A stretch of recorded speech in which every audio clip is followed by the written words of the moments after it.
Hello, and welcome to this pre-recorded session of Digital Infra India 2021, Building a Sustainable Future for Digital Infrastructure. Before kicking off the discussion, I would like to remind you to fill out your profile on Swapcard in as much detail as possible to optimize the matchmaking functions, set up your meetings, and register to the sessions you want to view, ready for the live event next week. I would like to take this opportunity to thank the Digital Infra India sponsors, without whom this event would not be possible. I am now delighted to introduce our speakers, Suresh Rathod, President of Co-location Business at Control S Data Centers, Narendra Sen, Founder and CEO of RackBank Data Centers, and Priya Mahajan, Head of APAC Public Policy and Regulatory Council at Verizon Enterprise Solutions. I'm Sophia Simpson, Senior Product Developer at Capacity Media and Broad Group, and will be moderating this session today. I'd like to start by inviting all of the panelists to introduce themselves and explain what sustainable digital infrastructure means to them. So if I could start with you, Priya. Absolutely. It's a delight and thank you for the opportunity. And it's indeed my privilege to be on this panel. A bit about myself. I lead public policy for Verizon for the Asia Pacific region. And in my role, I work with policymakers, regulators, and various stakeholders across the region on tech policy issues as they emerge and arise at the intersection of technology and regulation. And we primarily work through trade associations, build coalitions for informed policy discussions, and which is really based on our global experience to drive sustainable policy outcomes for all our stakeholders, be it the consumers, the businesses, the government, and the society. While we are talking about technology and digital infrastructure, let me talk a bit about Verizon. For those of you who don't know us, we are a global technology company and we deliver ICT solutions to customers across 150 countries across the globe. We are for number 20 on Fortune 500 rankings as per the 2020 rankings, and we employ more than 135,000 employees worldwide. And what is really important to note here is that outside of US, we focus mainly on the enterprise customers and the public sector. So we don't really cater to consumers outside of the US market, and we don't provide mobile services in the international market. Sophia rightly asked me about what does sustainability mean to us as a company. I think Verizon has been at the forefront of this discussion and has been working with the governments and communities to look at ways and how we can not only close the digital divide, but also achieve sustainable development goals. I'll be talking more about the recent developments around sustainability and technology with a focus on national and multilateral developments. And I'll be also happy to talk a little bit more about how Verizon is addressing the challenge of climate change and sustainability. But perhaps we'll keep that for the next segment of the discussion, Sophia. Over to you. Suresh, if you'd like to introduce yourself briefly. Sure. Thank you, Sophia. My name is Suresh Rathod. I'm a president of co-location business at Control S Data Center. Control S currently runs 6 data centers in India with close to around 75 megawatt of power, and we aim to make it around in next 3 years' time. We aim to make it 400 megawatt of power. Control S is a 10-year-old young company. Sridhar Reddy is our founder. He started this company in 2008, and today we serve close to 35 Fortune 500 clients and some of the hyperscaler. Hyperscaler means the clients like who needs a very large capacity in data center. Though data center is generally known as a non-polluting industry, which does not pollute the environment at all. But there are some facets which we have started focusing because the scale is becoming larger and larger, and some of the impact which we have on environment, not only on environment but people safety as well.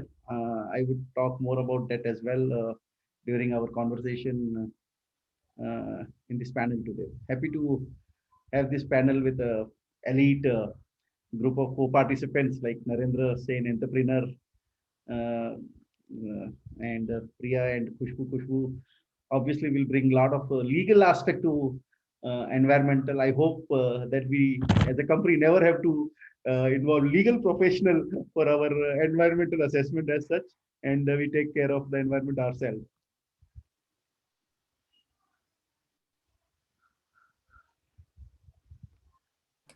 Absolutely. And so on that note, I'd now like to invite Kushbu to introduce herself and just give a short explanation of what sustainable infrastructure means to her. Thank you so much, Sophia. I think I'll start with the last note, which Sureshji was talking about. Yes, absolutely. This infrastructure should be so sustainable that we should talk about bringing in regulation, regulatory aspects in such a manner in our system that at last you don't need to go courts. You don't end up in arbitrations. You don't end up in scuffle with different governments in different jurisdictions. So why not incorporate that at the nascent stage, incorporate that in your technological aspects also. If we are just talking about data centers, yes, it's one of the biggest booming industry as of now, and there is a lot of talk about data and use of data and ownership over the data, how one can use, which jurisdiction talks what. So to understand the entire jurisdictional aspect of data, the ownership of data, what technology has to imbibe, whereas regulatory aspects of data is concerned. Data localization is a good term which everybody nowadays talks about. So yeah, that's about it. If I talk about myself, I'm practicing in Supreme Court. I have founded a law firm called as ARC Legal, majorly into technology, law, securities, and privacy, as we talk about. Yes, that's about it. Thank you very much, Kushbu. And last but not least, Narendra. Hey, hello everyone. My name is Narendra, founder of RightBank Data Centers. We are a hyperscale data center platform.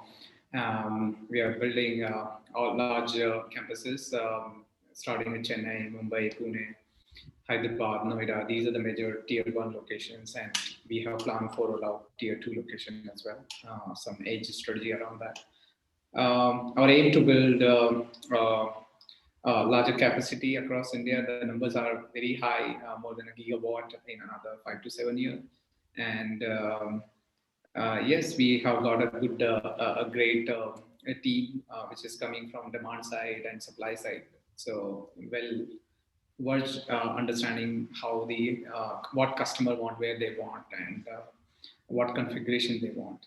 On sustainability side. From the day one of our company, our thought and everything is aligned towards sustainability, not limited to the environment. Environment is the highest priority for us, but sustainability on design, sustainability on employee, all that. It's like 360 degree. We have given a thought. Even I'll discuss more about what steps we have taken for the sustainability in our company, which may help other companies to adopt those things. But we are thinking about 10, 20, 30 years, next generation, how still they can, because digital infrastructure is a foundation for everything. Whatever happening, innovation, be it vaccine or be it anything happen, or solving global problems through, it is only happen, or it can be only solved through the digital infrastructure. So what I believe that, it should be sustainable. Thank you. Thank you, Narendra. I think it's definitely becoming a given that investors and consumers are increasingly demanding accountability for environmental impact from the communications infrastructure industry. I think that, for example, Google and Microsoft particularly have been maximizing their global scale and ubiquity to leverage huge industry shifts in terms of sustainable business practices. They are very much setting an example to the rest of the industry. And this is really vital in India, where obviously the population is booming. And as Narendra rightly said, future generations need resources to amplify the technological advances of today. So let's take a step back and reflect on what's driving the prominence of sustainability in India, and in terms of putting responsible business practices at the heart of your business operations. I think I'd like to start with Suresh on this one, if that's okay. What are your thoughts? See, as I stated earlier, a data center is a non-polluting industry as such, but the scale and the growth what is envisaged from all perspective is very humongous. Today, cumulatively, across all the data center provider, we are using close to 7-8 million square feet of data center with 300-400 megawatt. This industry is slated to become 1.2 gigawatts in next 3 years time. India, from a data center perspective, is still under-penetrated country. If you notice, Europe per million user use 21 megawatt of power capacity. India is less than 1 megawatt. US and other region uses 8 megawatt. It means there's a huge amount of expansion space which is available. We have Priya and Khushbu from a legal as well as the policy making side. Generally, what we have seen in the industry, if you see, government takes decision after the industry is well established and government start noticing that industry does have a negative impact on the environment. But data center industry is a very, very responsible. Our clients are also like very large behemoth, maybe a top 10 companies in the world. They also give a lot of focus to environmental positioning of the company. And hence data center, we at the controllers and as an industry, we find that most of the industry players are very responsible from what impact their respective companies are having on environment. See, how do we impact the environment? We use a huge amount of power. So before setting up a data center, we do a power availability infrastructure, whether the power is available. We do a network available, whether the network is available, whether my data center would be an integrated data center with the world, because connectivity is important. But growingly, I'm seeing that industry players are also giving a lot of importance in which site they are selecting. What is the ecology there? What are the various water bodies? How much water I'm going to use? Depending on that they're changing the design. If they have selected a site where there's a deficiency of water, can they use an air-cooled chiller rather than a water-cooled chiller? Or can they put a STP plant within the data center itself so that the water is treated again and again and again? On the power front, most of the data center players have started thinking, how do I get a renewable power? Now, from a government of India perspective, since they are cross-subsidizing to a lot of verticals like agriculture or the residential sector, they're still not allowing 100% renewable energy in data center, because otherwise most of the state electricity board will have some financial problems because they are currently cross-subsidizing it.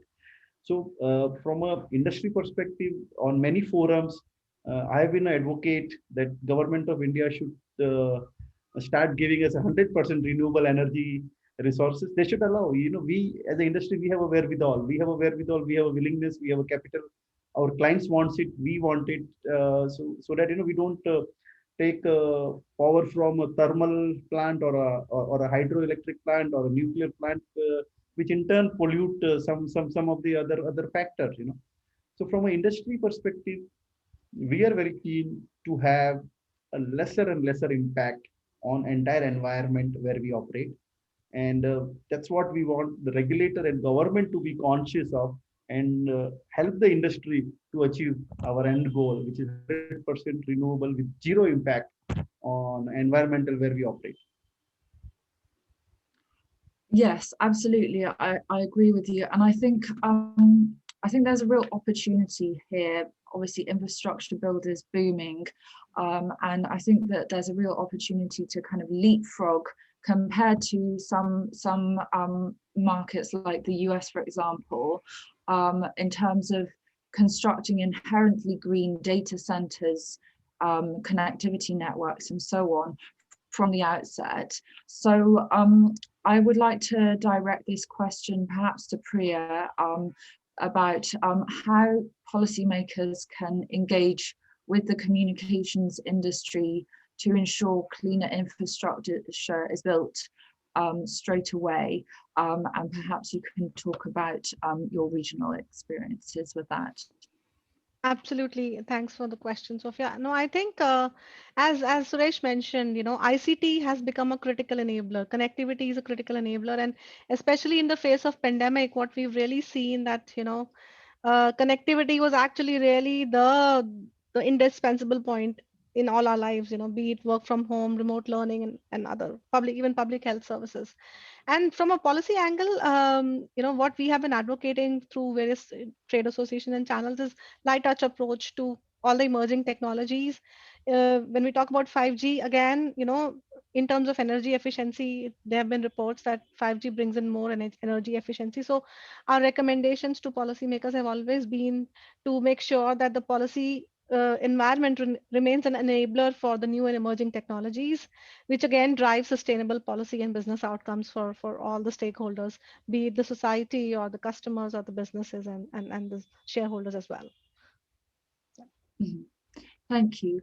And in terms of incentivization to kind of have good ESG behaviors in a business, Narendra, are there particular kind of experiences that you've had in terms of seeing, for example, tax breaks or anything like that to kind of encourage more responsible kind of infrastructure builds?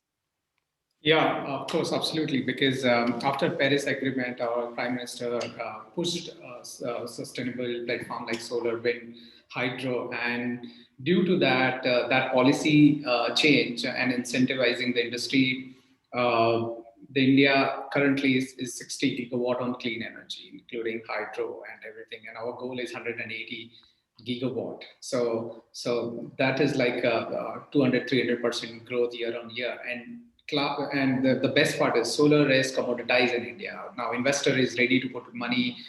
Developers are there, more than 2 gigawatt of each developer has built a solar platform. And the best part is, I think this should be learned from like US and all other countries who want to adopt solar and clean energy. They should learn from India's strategy, because now solar or clean energy is 30% cheaper than the grid price in India. So they don't need to pay premium to get clean energy in India. So that's the best thing happened in past 4 years in India.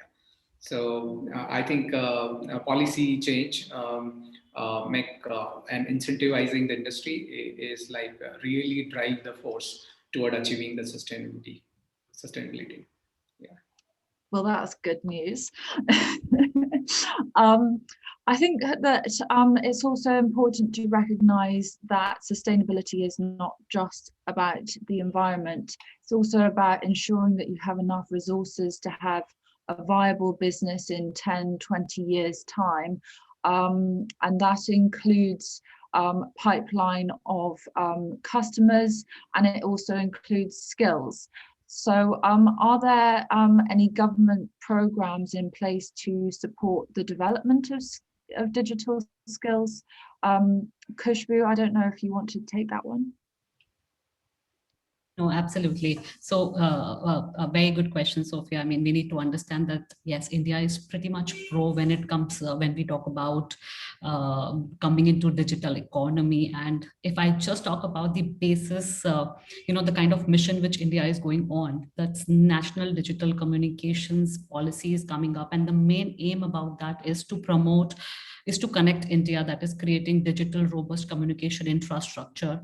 The second is to propel India, that is enabling next generation technologies and services through innovation and IPR generation. And the third comes is secure India, that is ensuring sovereignty, safety, and security of digital communication.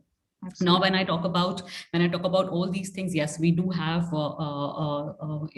NASSCOM's recommendation given for data center policy. So government is MITI, that is Ministry of Information and Technology, is coming up with a data center policy, specific data center policy, where people can put in, key stakeholders can give their suggestions to that. And the recommendations which specifically this policy talks about is to make it easier, to make it more sustainable. If I just may name few things which they would like to work upon, would be the kind of issues that data centers face is to establish provision data center parks, have necessary infrastructure to host multiple data centers. So they want to enable these factors which requires government intervention in setting up dedicated parks in the country, establishing dual power grid networks to ensure uninterrupted supply of electricity, because that's another aspect which the industry is facing.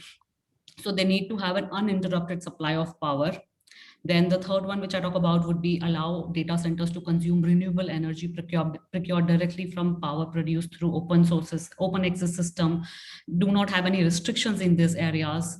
Then enable data centers to entities to import dual use network equipment for internal use and network infrastructure.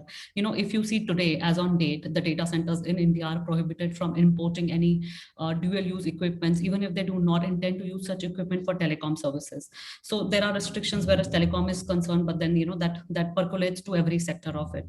So there's a need that that data center entity should be allowed to import these dual use network equipment for internal use and network infrastructure. Apart from that, create common service ducts, utility corridors in all new cities as well as states, national highways, roads projects. Recognize data center as a separate category in the national building code. So they do not, as on date, if you talk about the national building code, we do not recognize data center as a separate category. So building norms of office buildings are applied to the data centers, which should not be, I think everybody here, including Naren and Suresh, would understand that how in reality that creates a lot of difficulty in terms of getting clearances and make people understand.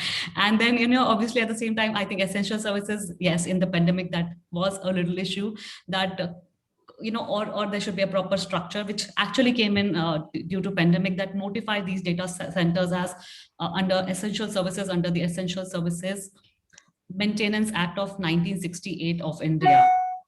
So that in case of any calamity or in case of any crisis, this comes as a category of essential services for the state government to provide necessary support to the data centers on a preferential basis, is what I would say. Then create a joint state and center implementation mechanism to implement all these things, because it cannot run state-wise or any of those specific things. Apart from that, I think we do have data localization norms. We had a circular issued by RBI with regard to data localization to talk on. I think that's a separate aspect I can talk about. But yeah, that's about it. We are, like, as India, I would see that we are working towards it. Over to you, Sophia. Thank you so much. I think that's a really important aspect of this as well.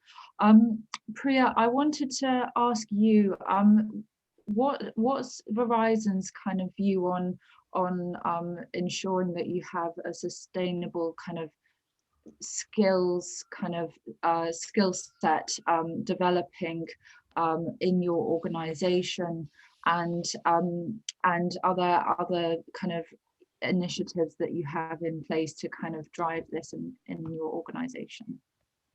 Absolutely, Sophia. That's a great question.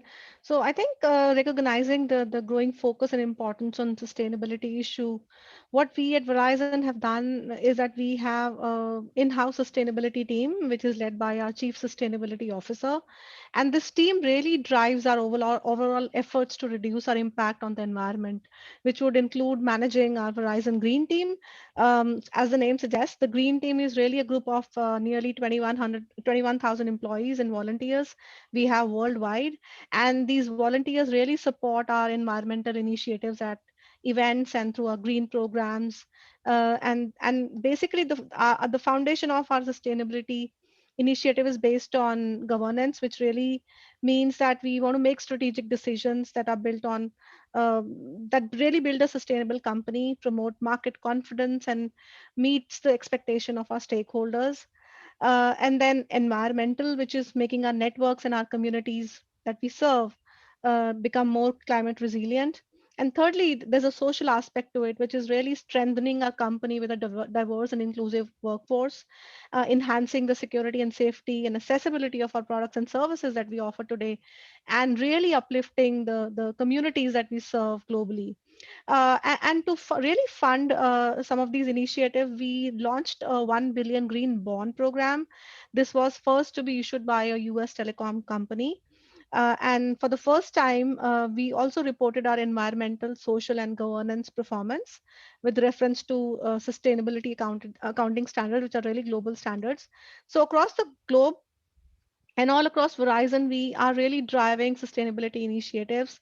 So just to tell you, we have a volunteer platform where sustainability is also one of the core kind of strategies and objectives, and all the employees are actually encouraged to use that platform for driving some of those initiatives, and one of that is climate protection and then digital inclusion. So you spoke about the specific initiatives that Verizon is kind of undertaking in our own networks. So, as you guys know, we are the first to bring 5G in the US, and we're working globally as well with our partners. So as technology is ushering in, and we talk about fourth industrial revolution, our focus on environmental sustainability and social responsibility is also sharpened, because we realize that we have to accelerate our commitment. So Verizon is really taking some bold steps towards reducing our environmental footprint. We want to make sure that our technology benefits everyone, and we are employing our assets globally to tackle some of the world's biggest challenges. So for us, technology should be a critical enabler, and it should also be for the benefit of all. And as a global leader in the ICT space, our technology, would be our endeavor is to bring technology from renewable energy sources, as someone mentioned on the call as well. And to give our efforts some strategic guidance, we have set some commitments for ourselves. So, for example, Verizon had announced that we will become carbon neutral in our operations for scope 1 and 2 emissions by 2035. And then we also we'll issue a approved science-based emission reduction target by this year in 2021 in September. So by setting up these kind of goals, we want to make sure that we set a good precedent, especially in the market as a responsible company. And what has really enabled us to take all these initiatives is the move from older technologies to newer, to more energy efficient ones. For example, in the data center space, in installing energy efficient systems and employing energy management practices at our facilities, using better cooling technologies in our data centers, and really investing in the green technology, so that we can add to the kind of initiatives. I think Suresh mentioned about data centers, so I let me talk a little bit about what we really do in our data centers. So our data center designs and operations really leverage a full range of environmental tolerances, which is allowed by most server, storage, and network hardware suppliers. So this really enables a wide use of energy saving practices in our data center, be it in cooling space or evaporative containment space. And we also leverage full limits of our power and cooling infrastructure to make sure that we abide by the norms. In terms of our designs, we really embrace designs that allow us for quick deployment and seamless integration, so that new data center capacity arrives just in time, and it prevents dormant capacity from being a drag on our operations. In addition to it, and you'll be surprised to know, some of our Verizon's largest data centers are actually located near and supplied by hydroelectric projects. So we've invested in a commercial wind farm to partially offset data center energy usage at other locations. And I'm glad to report that for the fourth consecutive year, the US Environmental Protection Agency has named Verizon as an Energy Star Partner of the Year, and again recognize us for our sustained excellence. So I think all these measures have really improved our overall posturing around sustainability.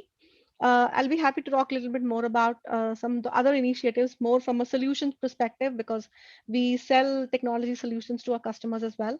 So I'll be happy to talk about that maybe in the next segment. Sophia, back to you. Absolutely. And I think in terms of the technical aspects of the infrastructure, I think that that's really important. So I want to ask Suresh to start with.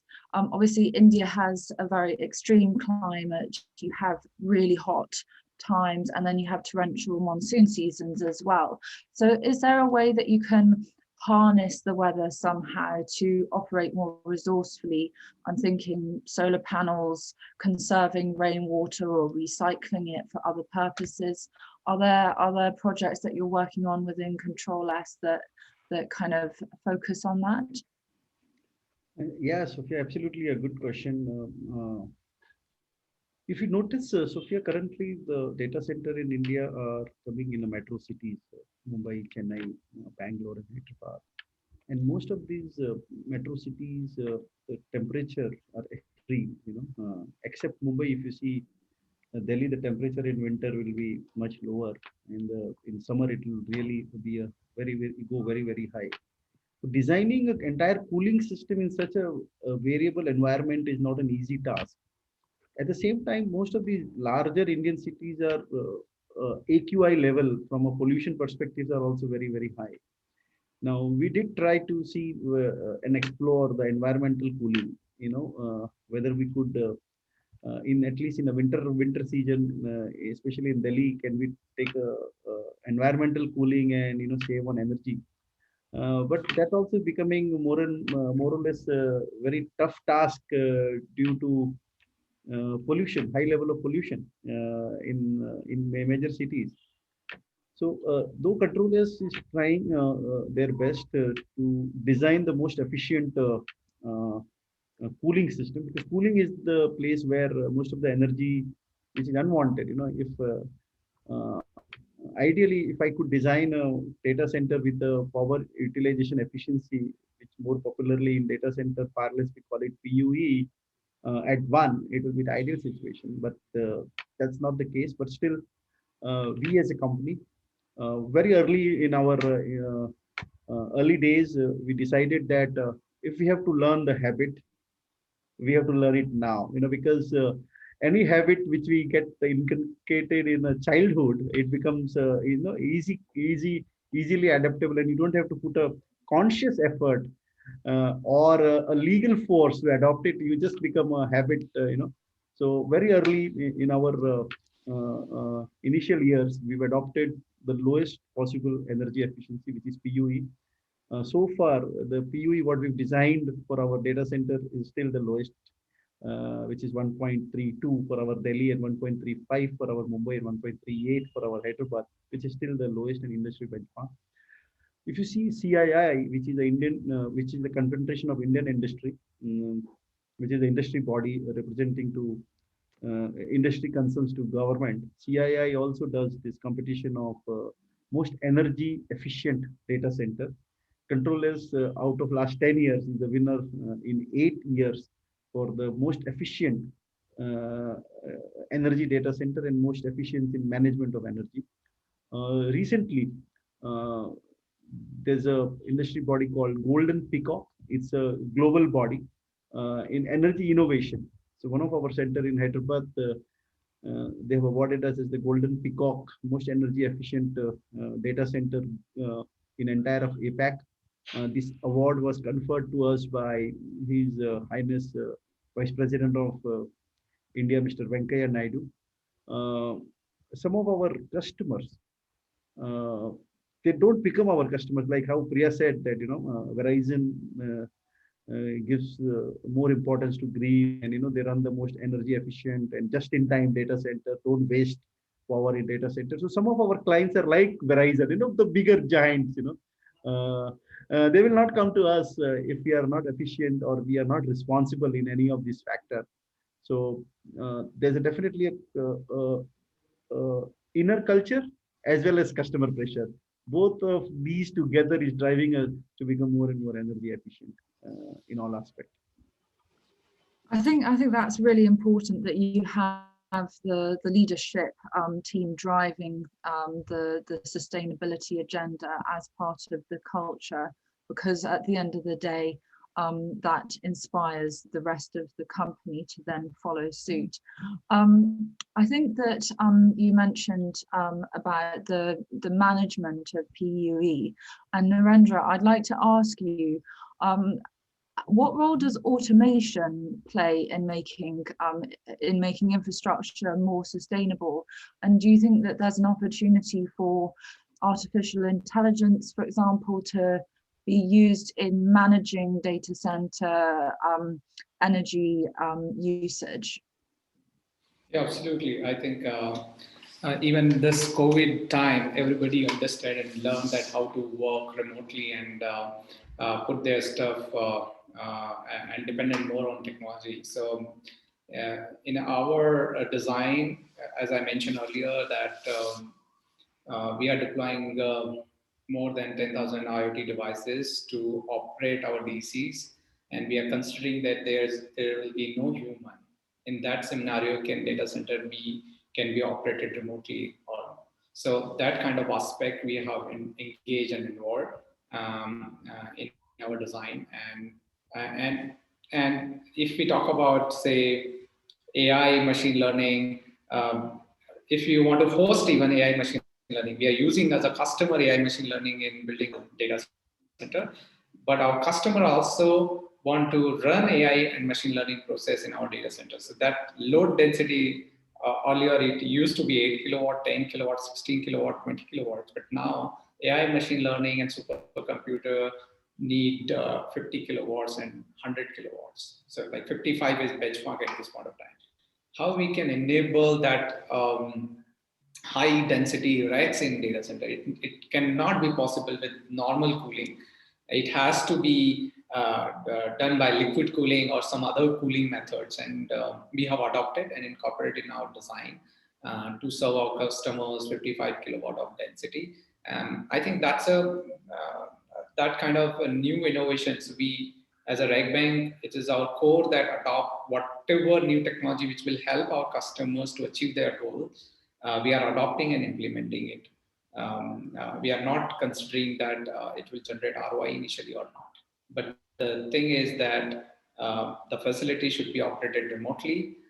It should be support our safety. Even during the construction, we have deployed AI cameras on site, which will detect that the guy has weird mask or a helmet or security helmet or anything or not.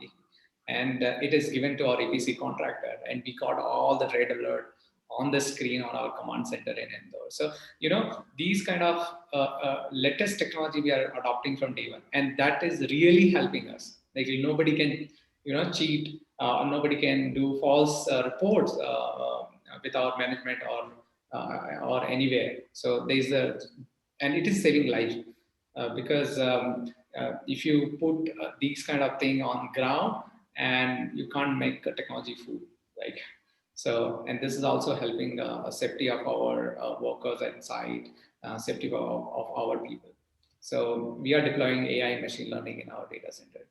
And yeah, a lot of things we are doing. I can't tell in the public forum, but those are the innovation which really, like PUE, Suresh talked about. We really did. India is hot, humid climate. It's very difficult, and it's the largest market in the world. So now, and the majority, our cables are landing in Chennai and Mumbai, and data centers should be built in like city like Indore or Chandigarh, or where the low seismic zone, or where you can get a free cooling at least for 8 months or 6 months at least. Water scarcity is across India. I'm not saying that India has a water availability. Water scarcity is across India. So you have to bring the system which will help not use more water. Very, very challenging, I think, time for data center to prove themselves, reduce the PUE, adopt the natural thing, whatever we have. And that's why I think Chennai is the location where you can use a solar panel, deploy your solar and wind energy, and you can reduce your carbon emissions. But other side, you have to use air cooling or liquid cooling technology or a new innovation cooling technology. You can't use water. They don't have water. So So every state has a different problem, but I think, and the market is big. So we are trying hard to solve those big problem, partnering with global innovators, giving them platform, launching their product in India.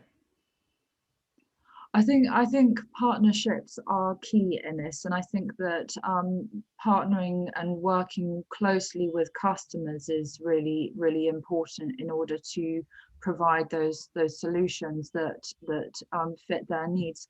Priya, perhaps you can talk a bit more to the solutions that you're working on with your customers, and perhaps talk a bit about their response when you start implementing sustainable business practices as well.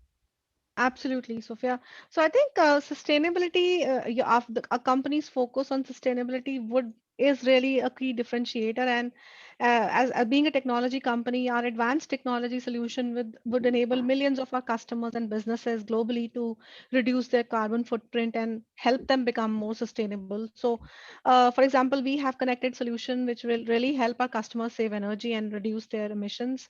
And we've set a goal of that by 2022, our networks and our connected solution will save more than double the amount of global emissions that our operations create. So I think that's really speaks a lot about the focus of the company. In addition to that, Verizon works with a nonprofit to really measure our yearly reduction in the CO2 emissions. And these equivalent emissions will be achieved by our customers using our products and services.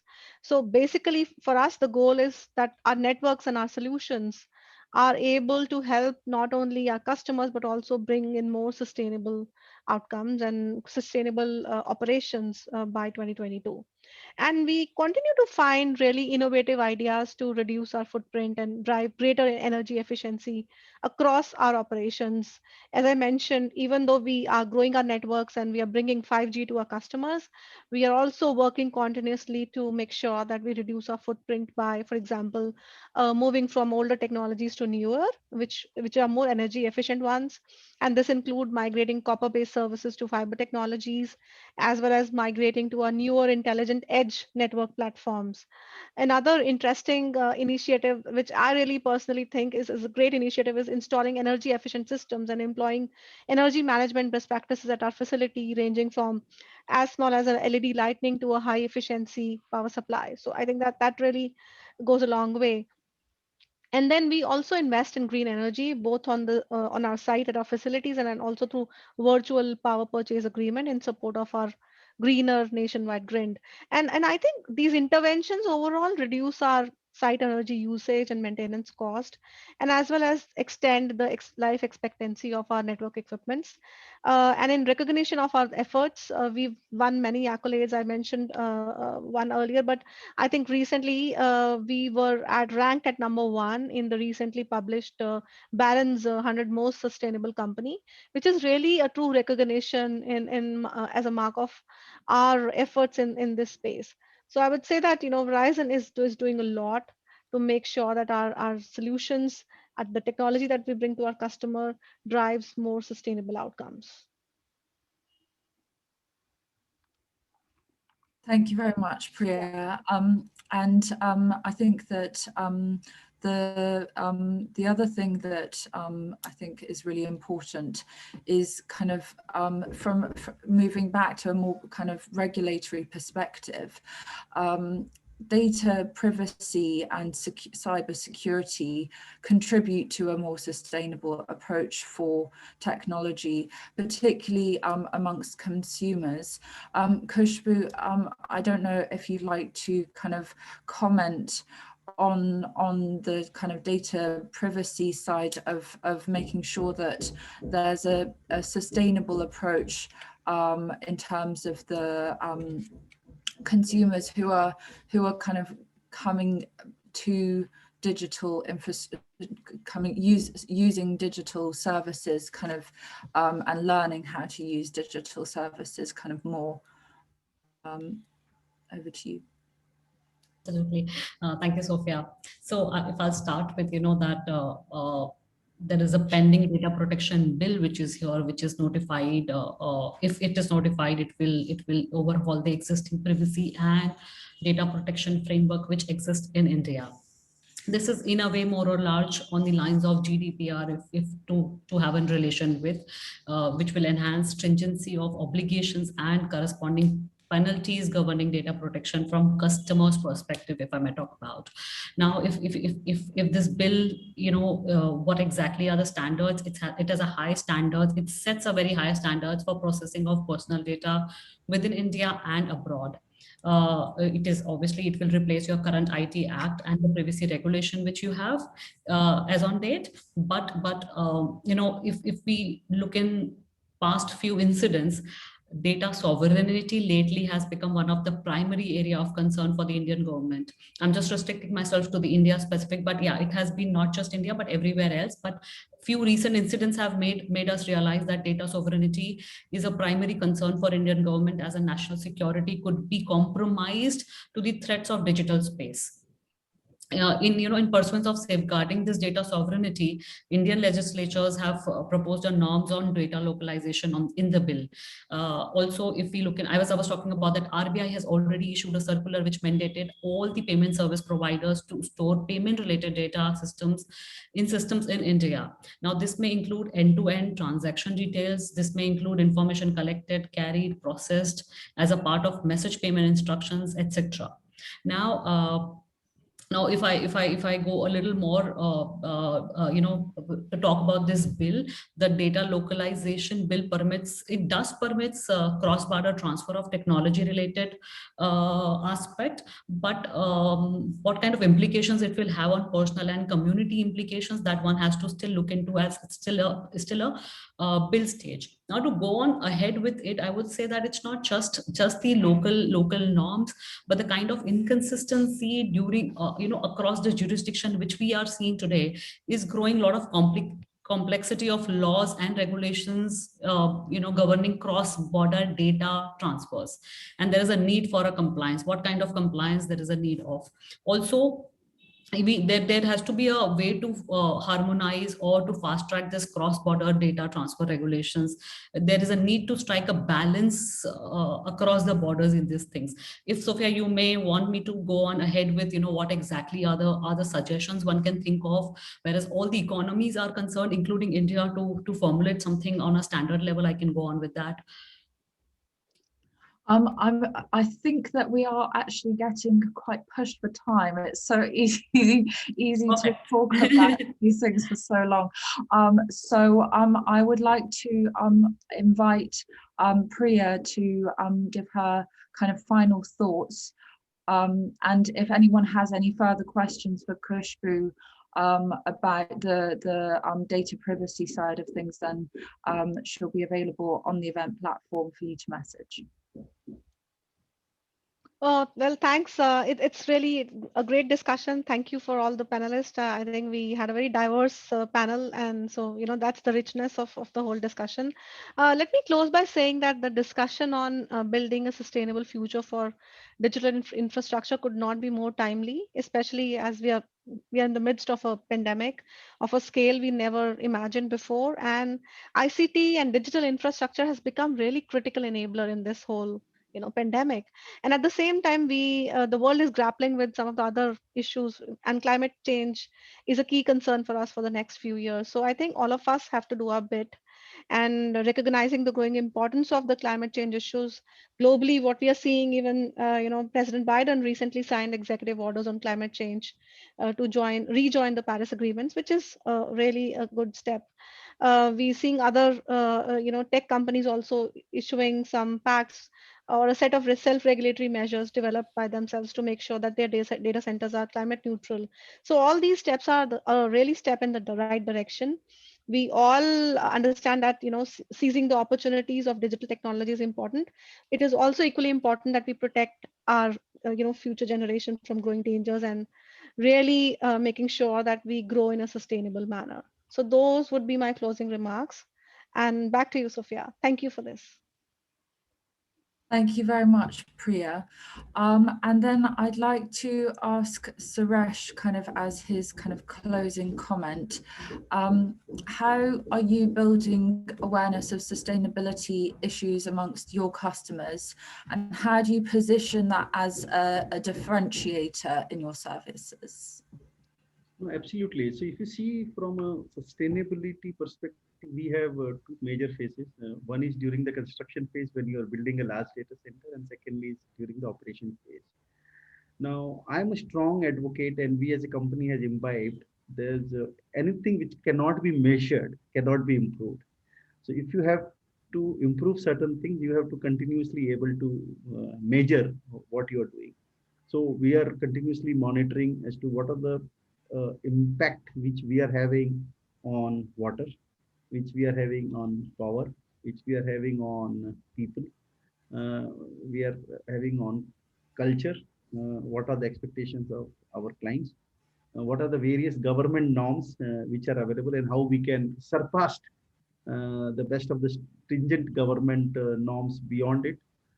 In fact, you'll be surprised to know that government of India mandates every large company to have a CISO to for ensuring their data are protected. We have in our company environmental EHS, environmental health and safety head, reporting to our CEO, who continuously monitor all aspect of environment impact analysis. Environmental impact analysis is done every year for entire company in all our locations, and the report is given to our CEO directly, who takes the necessary action. Like how government of India mandates a CSR fund necessarily for companies of more than 500 crore. We have a fund which is Environment Management Plan Fund, which is a certain percentage of our total revenue. It means as our revenue increases, that fund also increases, right? To give more and more focus to entire of the environmental assessment activities.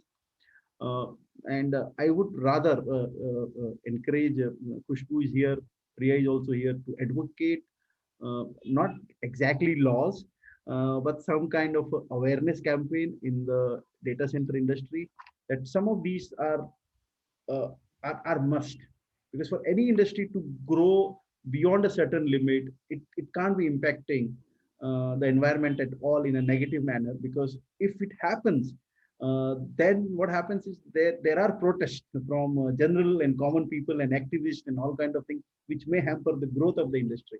If a growth of the industry has to be continuously rising, it should not impact the environment at all. And we as a collectively data center industry has to ensure that. And if for doing that, if some compulsion or coercive measures has to come in form of laws or legal aspect, we as a company would welcome them as well. Thank you very much, Suresh. I think that one of the things that I find really interesting is the kind of importance of having effective policies in order for kind of the cloud players and hyperscalers to launch services in India. And Khushbu, I think that you mentioned about kind of regulation kind of in this area being really kind of vital for the kind of long-term sort of business sustainability. Can you comment on that as your sort of last contribution?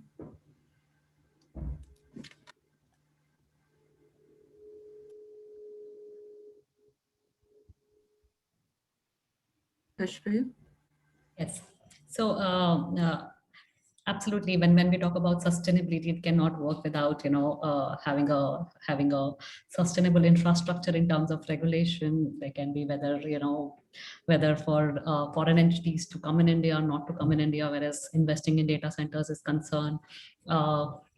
Long-term sustainability doesn't work without having an entire infrastructure in place. And when I talk about infrastructure, it has to be regulatory and legal infrastructure also, to understand what one has to comply with, or if tomorrow, in absence of something like that, what if tomorrow some regulation comes in place which might change your entire system, which you're planning to build, or which you are having it. Also, when there is a clarity, it becomes easier for the world to look upon, okay, this is India, and this is how the situation today is is in India with regard to other aspects, including regulatory aspects. So how much to invest, what one has to look into. I'm not just now talking about investment part of it, but also for the industry, for the user. If we talk about that, whether to have that data localization norms exist, do not exist, what are the laws, the 10 pointers which I was talking about in regard to ease of doing business, in consistency with whether they have to keep their data in India, what are the critical data, what are the personal data, what categories, what are the standards they have to follow in keeping the data. In case of any breach, what are the liabilities with them in case something like that happens, which are the countries which has bilateral agreements where you can be exempted. So there are different types of it to have, there has to be some structure, some regulatory structure which should be in place for this industry to flourish sustainably, is what I would close it with. Thank you very much. And Narendra, I would like to ask you to sum up with one thing that you are going to do to make RAKBank more sustainable over the next year. So one thing is, like we already adopted our goal, launching all the platform data centers on 100% clean energy, which we already signed the MOU and agreement with a solar producer, and that's aligned with our customer overall goal to achieve 100% clean energy. And I urge all the data center operators, new or coming up, they should adopt clean energy. You don't need to pay premium for that, and it's freely available. India is a resourceful country, and I think all the technology companies, not only the companies, our customers, but all the technologies companies should adopt solar or clean energy, hydro, wind, solar, the combination. This will really help in certain way, and it's also saving your money, your bills by 30-40%. Yeah. Very impressive. So that's about, yeah. Thank you so much to Suresh, Narendra, Khushbu and Priya for a really fascinating discussion. This session will be available for on-demand viewing throughout the event and for 30 days post-event through our virtual event platform. We have more pre-event content being released this week. And thank you once again to our sponsors. And I look forward to seeing you on our virtual platform in the coming days. Thank you. Thank you so much. Thank you, everybody. Thank you so much.